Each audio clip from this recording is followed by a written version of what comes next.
Bonjour, bienvenue à votre émission La Victoire de l'amour. J'espère que vous allez bien en cette dernière journée du mois de mai. Aujourd'hui, grâce à la technologie, on va aller rejoindre quelqu'un qui est en Normandie, en France. Il s'agit d'un jeune prêtre de 36 ans, frère Benjamin. Il a été ordonné il y a 4 ans et il est très, très présent pour les jeunes, entre autres sur Instagram, Facebook, sur YouTube. Il va chanter pour nous. Et vous allez voir, il a fait son homélie, il l'a enregistré avant, dans son établi. Parce que maintenant, on fait avec ce qu'on peut, à cause de la pandémie, on ne peut pas faire tout ce qu'on veut, mais écoutez bien son homélie, vous allez voir qu'il y a quelque chose de magnifique à nous dire. Et on aura aussi la chronique hebdomadaire du bon père Michel Marie. Je vous souhaite un beau dimanche de Pentecôte. Bienvenue à votre émission La Victoire de l'amour.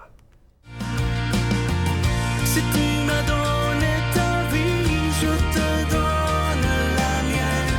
Dans le froid de la nuit, mon cœur t'appartient. Et quand la tristesse arrive, je sais tu es là, toujours près de moi. Frère Benjamin, merci d'être là. Grâce à la technologie, t'es dans quelle région en France? Eh bien, en Normandie, alors je ne sais pas si ça dit quelque chose. Oui, tout à fait. Voilà, au nord, en haut à gauche. Alors, c'est ça. Moi, j'ai eu la chance de te connaître grâce au père Michel Marie qui m'a dit « faut que tu ailles voir ce prêtre-là ». Tu es très présent sur les réseaux sociaux, Instagram, Facebook, etc. Tu fais même des messes presque tous les jours en direct sur Instagram. Mais j'aimerais qu'on recule dans le temps parce qu'il paraît que tu as voulu devenir prêtre à l'âge de 9 ans. Qu'est-ce qui s'est passé pour qu'à 9 ans, on décide d'être prêtre? Ah, mais on a affaire à quelqu'un de très renseigné, là. Alors, oui, c'est ça, 9 ans, en 92, qu'est-ce qui s'est passé? Bon, moi, je ne suis pas issu d'une famille très branchée, quoi, à la base, sur la foi chrétienne. De culture chrétienne, hein, un peu comme beaucoup, mais bon. Et un jour, ma mère tombe sur un livre qui parle d'un endroit où la Sainte Vierge apparaît, ou apparaîtrait, la prudence devrait nous obliger à le dire, et qui s'appelle Medjugorje en Bosnie-Herzégovine. Et bon, il y a des scientifiques qui sont allés là-bas faire des expérimentations sur les enfants qui voient la Sainte Vierge là-bas avec des électrodes et tout, et ils ont rendu compte de leur expérimentation, et ça avait l'air quand même sérieux, même un des responsables d'une des équipes de scientifiques s'est même converti. Ah oui. Ça avait l'air quand même sérieux. Donc ma mère lit ça, elle se dit mais ça alors c'est... Et donc elle nous propose, elle nous dit allons-y quoi. Donc mes deux frères et moi, et puis donc moi 9 ans, voilà, on suit le mouvement. Enfin donc mes parents étaient séparés. Moi, je suis une famille un peu moderne, décomposée, demi-frères, demi-sœurs, à droite, à gauche. Il y en a que j'ai découvert à 21 ans. J'ai découvert des oncles et tantes à 27 ans. Enfin bref, voilà. Et bref, on va là-bas. Et là-bas, je ne sais pas bien décrire ce qui s'est passé à 9 ans et demi. Parce qu'il n'y a pas eu une espèce de truc sensationnel particulièrement fort. C'est comme une évidence toute simple que Dieu existe, mais pas seulement qu'il existe, parce qu'à la rigueur, qu'il existe ou pas, ça nous fait une belle jambe, comme on dit chez nous, c'est-à-dire ça nous est égal. Mais ce qui compte de découvrir, c'est pas seulement qu'il existe, mais c'est qu'il est proche, quoi.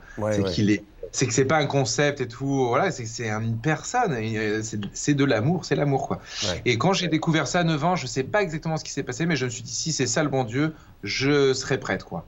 Il n'y a pas moyen parce que ça vaut la peine, quoi. Ça vaut la peine. Ouais. Et ensuite, tu es allé dans une école des béatitudes, si j'ai bien lu. Oui. Pendant 6 ans. Exactement. À Medjugorje, il y avait une communauté des béatitudes. Ma mère, avec des cousins, ont monté une association qui est pour accueillir les femmes enceintes qui étaient dans les camps de réfugiés parce qu'il y avait la guerre de Yougoslavie à cette époque-là. Et donc, on avait une maison là-bas et on séjournait régulièrement. Donc, moi, j'étais tout le temps fourré aux béatitudes parce que c'était la communauté là-bas dans un pays où on parle le croate. C'était la communauté francophone. Donc, j'ai traîné aux béatitudes et du coup, j'ai découvert qu'ils tenaient une école dans les Vosges. Alors là, c'est au nord, en haut à droite, vers Strasbourg, quoi. Est-ce que c'est vrai, parce que j'ai de la misère à le croire, que tu n'avais pas confiance en toi? Parce que là, on voit que tu étais un homme qui a confiance en toi, tu as du charisme quand même. Oui, mais carrément. Mais c'est gentil de le... Enfin, je ne sais même je suis pas bien conscient de ça, mais parce que j'ai l'impression moi encore d'être un peu timide. Mais c'est vrai qu'après, une fois qu'on me branche sur Jésus ou je ne sais quoi, ouais, là, je suis intarissable. Mais non, c'est vrai que je manquais vraiment ah oui, si, beaucoup. Je me souviens très bien des petites anecdotes, même à appeler. Je terminais pas le dernier numéro du téléphone à appeler. Parce que je sais pas, rien que d'avoir quelqu'un au bout du fil, ça me stressait. Ah oui. Et j'arrivais pas à regarder les gens dans les yeux. Ça m'a duré quand même jusqu'à 15-16 ans. Et puis à l'internat où j'étais, on m'a confié étonnamment des responsabilités. Et ça a été un élément marquant, et c'est toute la pédagogie de Don Bosco, ça d'ailleurs, hein, entre parenthèses.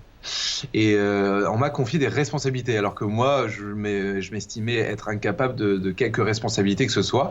Et de fil en aiguille, et puis surtout, la deuxième chose, beaucoup des plus jeunes, ou même des plus âgés, venaient se confier à moi. Et je me dis, pourquoi ils viennent se confier à moi? Moi, je suis rien, je suis nul.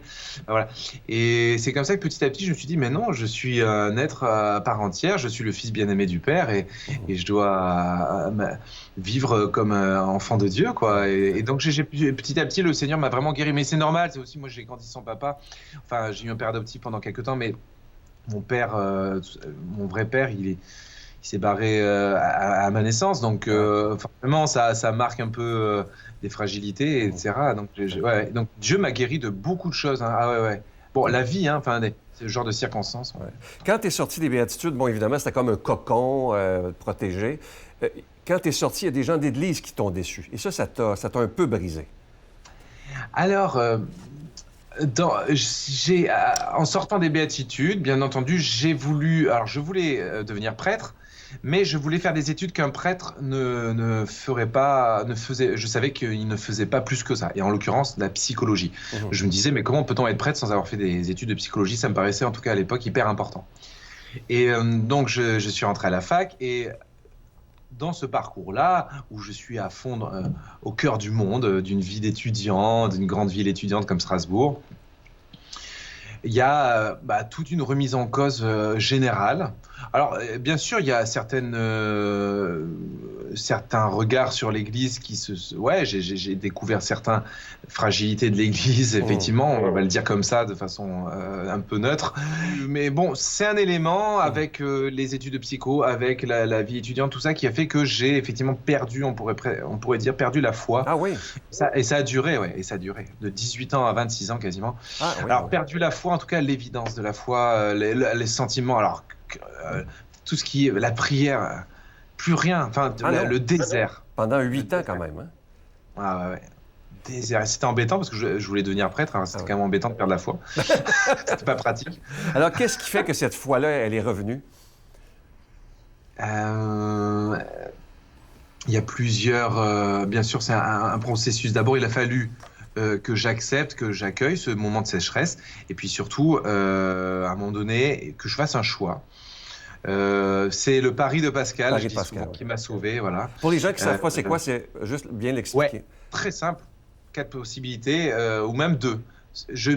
Soit je mise ma vie sur l'existence de Dieu, je meurs, Dieu n'existe pas, j'ai rien perdu ni gagné, Dieu existe, j'ai bien fait, c'est le lot gagnant est dans celui-là.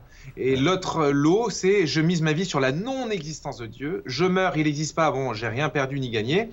Je meurs, il existe. Là, je l'ai dans le baba, comme on dit chez nous, c'est-à-dire je l'ai là, quoi. Donc, ça serait le lot perdant. Donc, autant choisir le jeu où il y a le lot gagnant. Et le lot gagnant, c'est de miser sa vie sur l'existence de Dieu. Après tout, vaut mieux, c'est moins risqué, c'est la probabilité. Et moi, j'étais tellement dans la sécheresse totale au niveau de la foi que ça m'a sauvé, ça. Je me suis dit, bon, après tout, peut-être je me trompe, on ne saura jamais finalement, mais je vais miser ma vie sur l'existence de Dieu. Et puis surtout, point très important, je suis resté pratiquant. Ah parce oui. que un peu dans ouais. C'est vrai qu'on a la tendance naturelle quand on a des doutes, c'est de prendre du recul, d'arrêter petit à petit ceci, cela, et puis fatalement, c'est une chute inexorable. Néanmoins, à cette époque-ci, je me suis plutôt dit non, je vais continuer de pratiquer au moins pendant 1 an et demi, je m'étais fixé. Je redoublais même de ferveur, j'allais même plusieurs fois dans la semaine à la messe. Je me confessais vraiment régulièrement, je faisais ma demi-heure d'oraison tous les jours. Je me faisais royalement, je m'ennuyais royalement. Et de fil en aiguille, je crois que j'ai posé les bons gestes. En fait, on parle de gestes barrières beaucoup en ce moment. Je ne sais pas si vous dites ça chez vous. Les gestes barrières, voilà. Ouais. Et ben là, j'ai fait les gestes barrières de l'anéantissement, enfin de la chute totale. J'ai continué. Un peu comme ça à l'aveugle de pratiquer. Avec ma liberté, je l'ai utilisé pour dire je crois en Dieu, je décide de croire en Dieu. J'ai posé l'acte de croire. Une décision finalement. Voilà, comme une décision. Et d'ailleurs, Benoît XVI dit la foi est le don de Dieu et l'acte de l'homme. C'est beau, je trouve que c'est une définition complète, ça. C'est-à-dire que c'est vrai, j'avais reçu le don de la foi à Medjugorje, et puis tout au long de ce parcours aux béatitudes et tout. Et là, le bon Dieu venait me dire, mais maintenant, j'attends aussi que ce soit vraiment ton acte, quoi. Et c'est ça qui est très beau dans le chemin de foi, c'est que il faut pas oublier qu'on a aussi à décider dans l'aveuglement, parfois dans la nuit, d'avancer dans la foi, quoi. Et parce que je te suis souvent, d'où te vient cette joie de vivre qui est contagieuse? Vraiment, là, c'est extraordinaire. Ça te vient d'où, ça? C'est la relation. Remarquez, même quand je suis seul, ça peut m'arriver de me mettre à rigoler ou quoi. Mais à ce moment-là, c'est que je suis en relation avec Dieu. Mais c'est la relation qui rend joyeux. C'est la relation. Et la relation, on est toujours en relation, en fait. C'est pour ça qu'on peut être toujours joyeux. La relation, bon, alors là, avec toi, et c'est vraiment une joie. C'est vrai, en plus, j'aime beaucoup cette idée de pouvoir outre-Atlantique comme ça. C'est incroyable. C'est extraordinaire. Mais voilà, c'est la joie de Et puis alors, c'est sûr, c'est Dieu Père. Enfin, moi, en fait, je crois que Dieu accorde des grâces bien particulières aux enfants. C'est pour ça que j'ai envie de dire, il y a des fois, il y a des mamans qui pensent à avorter ou des choses comme ça parce que le papa se barre. Mais non, tant pis. Non, parce que moi, c'était mon cas. La question s'est clairement posée. Et justement, ma mère, à partir du moment où elle a fait le choix de me garder, parce qu'en fait, en plus, elle sortait de dépression, donc il y avait plein d'ingrédients qui faisaient que, selon la mentalité actuelle, ça aurait été une bonne idée de m'avorter. Mais finalement, elle prend la décision de me garder, un peu comme ça, sans avoir tout à fait les repères. On n'était pas encore convertis à l'époque. Et à partir du moment où elle a pris cette décision, est entrée au-dedans d'elle une joie. C'est que plus tard, avec sa conversion, qu'elle comprendra d'où venait cette joie. Mais une joie, et je pense que ça s'est communiqué. Oui. Quand même avant de connaître le bon Dieu, je crois que j'étais déjà assez joyeux. Mais de fait, en le connaissant, le Seigneur est mon berger, je ne manque de rien. Donc... Ah oui, ça, c'est le psaume 23, de toute beauté. Ouais. Frère Benjamin, Bon, tu vis la pandémie comme nous, évidemment, la même chose. Tu me disais au téléphone il y a quelques jours qu'il y a beaucoup de conversions présentement. Comment tu vois ça, toi? Oui, j'ai été j'étais touché dans cette situation de confinement. Bon, très rapidement, je faisais déjà un peu des lives, tout ça. Donc, je me suis dit, bon, fastoche, toc, et en deux, dès le début, j'ai commencé à faire des messes tous les jours. J'en fais d'ailleurs toujours tous les jours, à 21h tous les soirs. J'ai pris une heure aussi qui pouvait convenir, qui n'existait pas. 21h chez nous, c'est tard. C'est 15h chez nous, oui. Et donc, à ce moment-là, j'ai goûté une chose tout à fait étonnante, c'est qu'il s'est créé, de fil de messe en messe, une forme de communauté, et donc qui dit communauté, de communion. Et j'ai commencé assez rapidement à lancer des after-mess, donc tantôt soit d'enseignement... soit des enseignements. Alors j'ai intitulé toute cette série Ça va mieux en se cultivant. Donc le lundi soir, c'est un peu une conférence ou des foires aux questions, voilà, des échanges avec les gens. Le mercredi soir, c'est Ça va mieux en louant, en priant. En priant, mais plutôt de la louange. Le vendredi soir, ça va mieux en chantant. Donc là, c'est plutôt buff musical. Je sais pas comment on dit. On dit open mic aussi, scène ouverte. Et le samedi soir, ça va mieux en priant, mais avec Marie. Et ça, c'est un peu le clou de la semaine. C'est très fort. Et alors, dans tous les cas, surtout dans les propositions spirituelles, on a vécu effectivement des choses très fortes. En fait, j'ai vécu des choses qu'on vit parfois. dans une église où on prie tous ensemble, où c'est magnifique, où il y a une ferveur, dans certaines assemblées charismatiques ou quoi, il y a eu des phénomènes vraiment spirituels très, très déroutants. Hein. Je préfère même pas les nommer parce que je vais faire peur aux gens, mais voilà. Écoute, je parlerai avec toi pendant des heures en espérant un jour qu'on se verra pour de vrai. Et oui, Parce que tu vas ah, venir ouais. à Montréal, ça c'est sûr. Ah, volontiers. Ça c'est sûr. Écoute, tu nous as préparé une très très belle chanson que j'ai écoutée d'ailleurs. C'est quoi le titre déjà? Une chanson à Marie. Ô maman Marie, hein, Ouais, c'est une c'est maman. très très Hein. beau d'ailleurs. Alors on va Petit l'écouter et Ouais. moi je te dis à bientôt et j'espère te Ça marche. revoir au Québec. Ouais, moi aussi. À Merci, bientôt. merci, bye.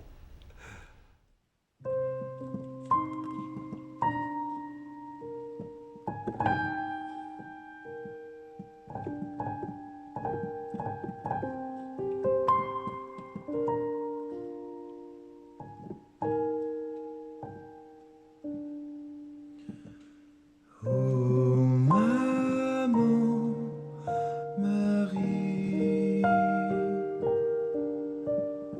je te confie ma vie.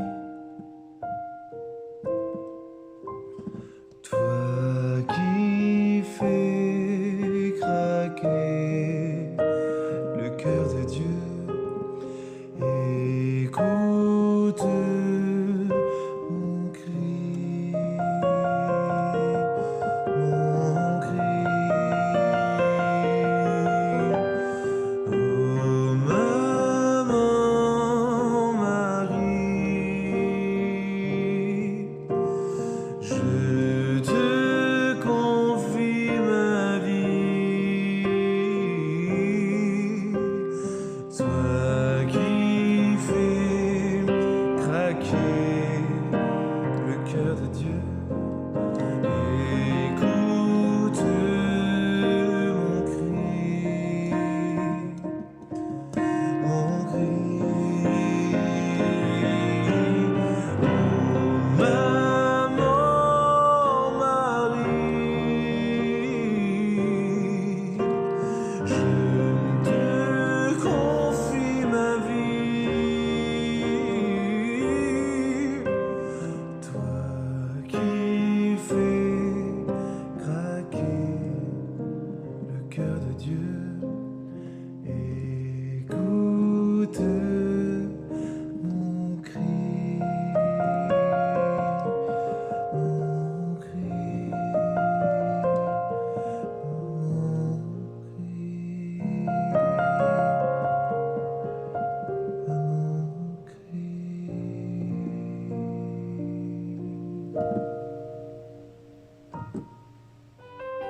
Notre Père qui es aux cieux, que ton nom soit sanctifié, que ton règne vienne, que ta volonté soit faite sur la terre comme au ciel. Donne-nous aujourd'hui notre pain de ce jour. Pardonne-nous nos offenses comme nous pardonnons à ceux qui nous ont offensés. Ne nous laisse pas entrer en tentation, mais délivre-nous du mal, car c'est à toi qu'appartient le règne, la puissance et la gloire pour les siècles des siècles. Amen. Je continuerai à croire, même si tout le monde perd espoir. Je continuerai à aimer, même si les autres parlent de haine. Je continuerai à construire, même si les autres détruisent. Je continuerai à parler de paix, même au milieu d'une guerre. Je dessinerai des sourires sur des visages en larmes et je tendrai les bras à ceux qui se sentent épuisés. Oui, je continuerai à croire. Si vous saviez comment je suis content de vous présenter ce magnifique cadeau du mois de juin, une exclusivité de la Victoire de l'amour, il a été fait sur mesure pour nous. Il s'agit du bracelet de la confiance en Jésus et Marie. Ce bracelet, il est déjà béni. Et vous le voyez bien à l'écran, c'est plusieurs images de la Vierge Marie et une image de Jésus. Et si on a choisi ça, évidemment, c'est pas magique. C'est simplement pour, lorsque vous le porterez, que vous soyez à l'extérieur ou peu importe, on vit des moments très difficiles. Le bracelet, on le fait simplement pour nous rappeler que pendant ces moments difficiles, nous ne sommes pas seuls. Jésus et Marie sont avec nous pour traverser cette épreuve avec eux. Alors, c'est simplement pour nous rappeler que nous ne sommes pas seuls. Vous le recevrez avec un don de 25 $ et si vous en voulez deux, avec un don de 40 $. Et comme je vous le dis souvent, nous faisons tout ce qui est en notre possible pour continuer à être en ondes 7 jours par semaine. Je vous donne l'adresse, la Victoire de l'Amour, case postale 120, succursale Boucherville à Boucherville, le J4B 5E6, je vous la redonne, la Victoire de l'Amour, case postale 120, succursale Boucherville à Boucherville, le J4B 5E6. Également par téléphone par carte de crédit dans le 514-523-4433, 523-4433 ou sans frais le 1-888-811-9291, 1-888-811-9291 et aussi sur notre site Internet, le www.lavictoiredelamour.org. Alors, je vous rappelle, ce magnifique bracelet, il est vraiment de toute beauté. C'est le bracelet de la confiance en Jésus et Marie et il est déjà béni. Merci de tout cœur de votre prière et si vous le pouvez, merci de tout mon cœur de votre grande générosité.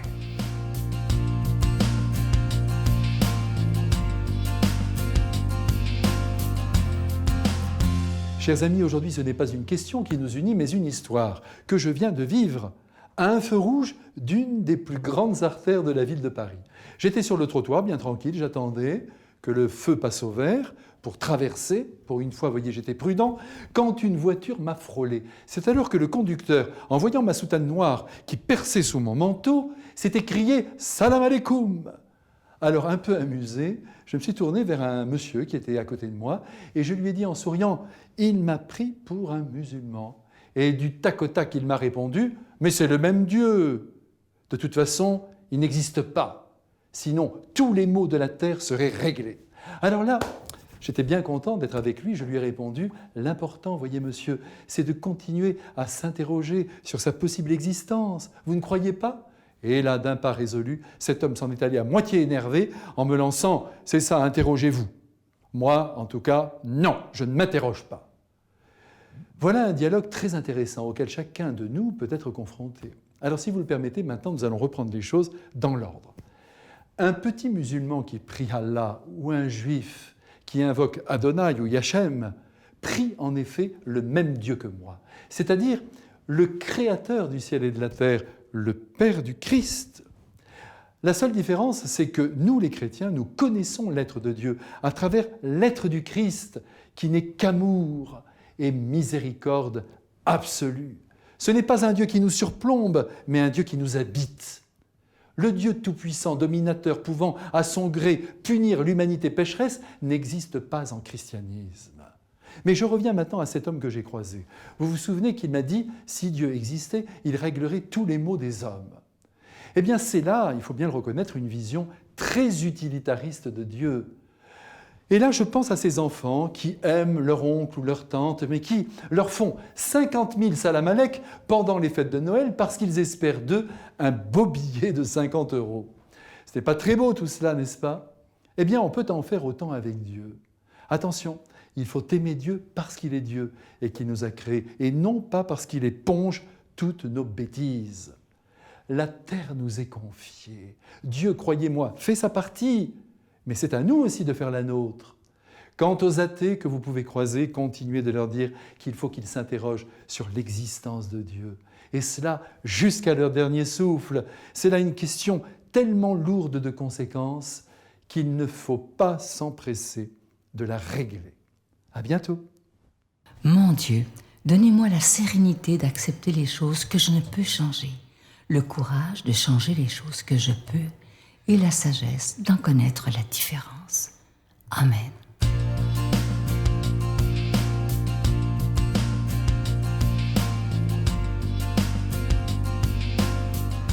Lecture du livre des Actes des Apôtres.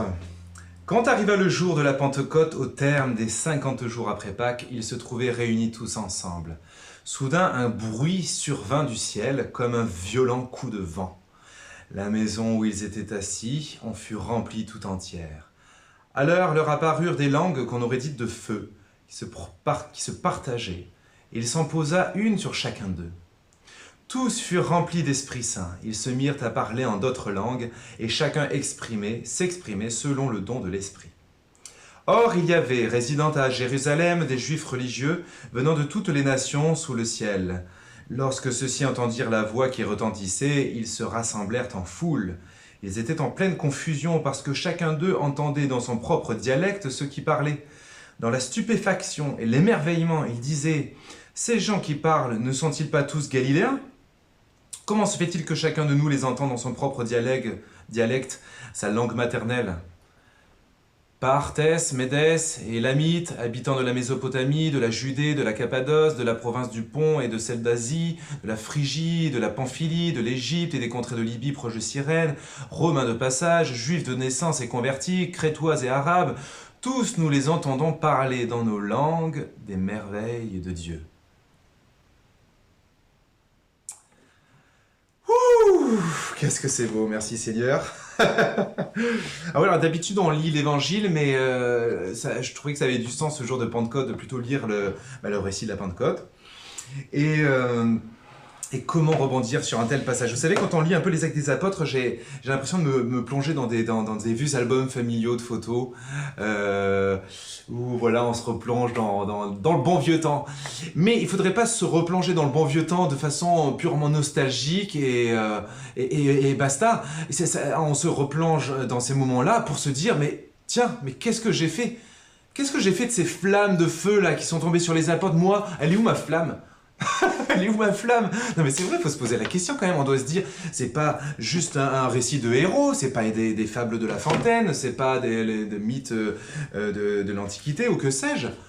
C'est des histoires vraies des premiers chrétiens, et c'est même pas Jésus. On pourrait se dire, oh bah Jésus, oui, non mais d'accord, c'est trop difficile de refaire ce que faisait Jésus. Mais là, les cocos, c'est... Voilà, bon, bref. Donc tout ça pour dire que j'aime beaucoup les Actes des Apôtres, ça nous replonge un peu dans notre histoire, et ça doit nous donner... Ça doit nous titiller un peu. On doit se dire, est-ce que je vis ça aujourd'hui ? Est-ce que je vis encore cette Pentecôte-là ? Est-ce que je me fais espace d'accueil au Saint-Esprit ? Parce que c'est ça pour aujourd'hui la question. La question c'est, est-ce que je suis toute aspiration à recevoir le Saint-Esprit, moi aussi ? Est-ce que j'en ai au moins le désir ? Bon, qu'il n'y ait pas un résultat et que je suis pas en train de recevoir le Saint-Esprit comme ça avec des feux qui me brûlent les cheveux. Bon, c'est pas grave si on n'est pas dans du résultat tout de suite, mais il faut au moins commencer par le début, c'est-à-dire retrouver le désir. Bon, il y a vraiment, je crois, aujourd'hui plus que jamais, un appel très fort de ne pas... et alors, avec tout ce qui nous arrive, avec ce confinement, etc., qui nous est arrivé comme une grosse dans la tête, voilà, je pense que là, aujourd'hui, plus que jamais, il faut absolument se réveiller et appeler le Saint-Esprit, l'appeler. Du début à la fin de la journée, il devrait y avoir au moins 500 fois, on a dit « Viens Saint-Esprit ». Non ? Vous faites pas ça ? Viens Saint-Esprit, viens Saint-Esprit. On va de la cuisine aux toilettes. Viens Saint-Esprit, viens Saint-Esprit, viens Saint-Esprit. On va des toilettes à notre lit. Viens Saint-Esprit, viens Saint-Esprit, viens Saint-Esprit. Ça, c'est rien que pour les petits espaces lorsqu'on est confiné. Mais lorsqu'on n'est plus confiné, on a des espaces plus grands. On a des espaces plus grands pour appeler le Saint-Esprit. Amen ou pas amen ? Donc voilà, c'est un petit peu ce qui nous revient. Je crois que c'est vraiment un appel très fort. Il faut que cette histoire de la Pentecôte, il y a une espèce de nouveauté, une espèce de choc incroyable. Il y a cette voix, il y a ce bruit. Toutes ces manifestations extérieures assez fortes sont là pour nous secouer. Et on a vraiment besoin d'être secoué. Et puis alors, peut-être, et pour terminer, cette petite image, vous voyez, on devrait être un peu comme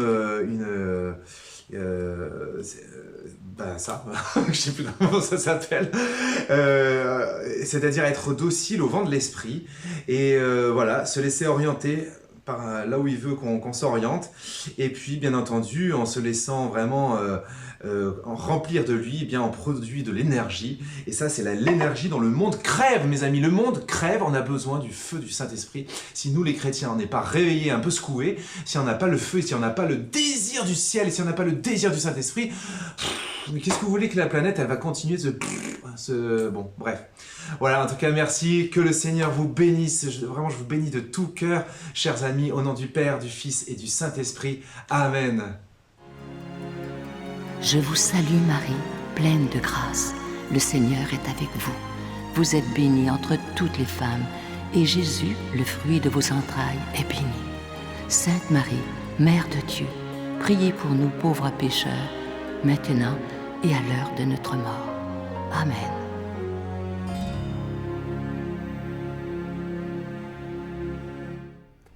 J'espère que cette émission vous a plu et j'espère qu'on verra le frère Benjamin de temps en temps faire des homélies pour nous parce qu'il a vraiment un très beau talent. La semaine prochaine, je vous rappelle que l'émission sera diffusée à 5h30 le matin seulement parce que dans l'après-midi, ce sera le Téléthon Opération Enfant Soleil, une invitée extraordinaire, Sœur Monique, qui est médecin également. À demain. Bye.